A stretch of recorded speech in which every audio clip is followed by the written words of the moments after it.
Cancer అనేది రాత్రికి రాత్రే వస్తుందా? మా దగ్గరికి వచ్చే చాలామంది పేషెంట్స్ ఇలాంటి క్వెషన్స్ అడుగుతుంటారు.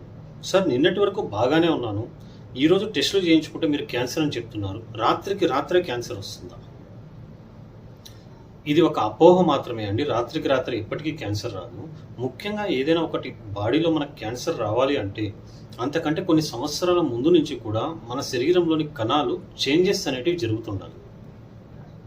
అవి ముఖ్యంగా మ్యుటేషన్స్ వల్ల చేంజెస్ అవుతుంటాయి. ఎప్పుడైతే మ్యుటేషన్ అని వచ్చి చేంజెస్ అవుతుంటాయో శరీరంలోని కణాలు నిదానంగా పెరిగి ఒక దశలో అవి క్యాన్సర్గా మార్పు చెందే అవకాశం ఉంటుంది.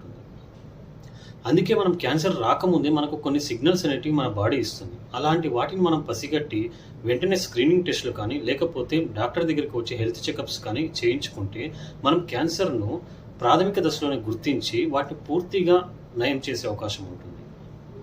క్యాన్సర్ ఎప్పటికీ రాత్రికి రాత్రికే రాదు. ఇలాంటి మరింత సమాచారం కోసం మా ఛానల్ అయితే లైక్ చేయండి, షేర్ చేయండి, అదేవిధంగా సబ్స్క్రైబ్ చేసుకోవడం మర్చిపోకండి. Thank you.